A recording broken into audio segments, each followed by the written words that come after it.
हमें प्रयास करते रहना पड़ेगा, तभी हमें मोक्ष मिलेगा। जबकि तंकलई कहते हैं कि नहीं, सब कुछ ईश्वर को समर्पित कर दो, ईश्वर जो चाहेंगे वो करेंगे। ईश्वर के प्रति समर्पण भाव ही से ही हमें मोक्ष मिलेगा। इसी संदर्भ में यहां दो सिद्धांत बहुत ही प्रचलित है। एक ये मर्कट न्याय सिद्धांत है ना, मर्कट न्याय सिद्धांत, मर्कट न्याय अर्थात बंदर का बच्चा का सिद्धांत, बंदर का बच्चा का सिद्धांत, मर्कट न्याय। एक बंदर अपने बच्चे को, जब बंदर एक पेड़ से दूसरे पेड़ में जाता है तो उसका बच्चा भी उसको, उसके जो बच्चा है वो अपनी मां को पकड़े रखता है।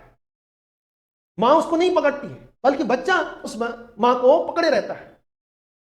तो उसी तरह से कहता है कि ईश्वर को आपको प्रयास करना होगा ईश्वर को प्राप्त करने के लिए, मोक्ष को प्राप्त करने के लिए।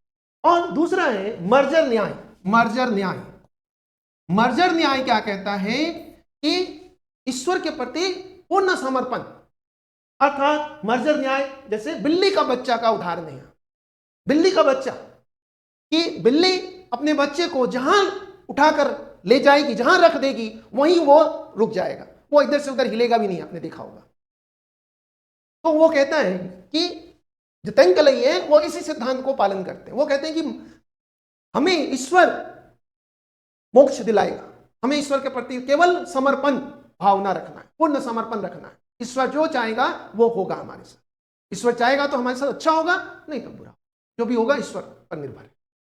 ये कहता है कि प्रयास करने से कुछ नहीं होगा, ईश्वर जो चाहेगा वो होगा। जैसे अभी देखेंगे हमारे समाज में दो तरह के लोग आज भी हैं। आप देखोगे कोई बीमार है तो बोलेंगे भाई, आप सलाह दोगे कि डॉक्टर के पास जाओ, तो वो क्या बोलेंगे, नहीं कुछ नहीं, जो होगा, जब तक जीवन है जिएंगे, जब तक ईश्वर ने भेजा है हमें, हम रहेंगे। देखें कि नहीं, हमें ईश्वर पर रहना है निर्भर, लेकिन प्रयास भी करना है, हमें डॉक्टर को भी दिखाना है,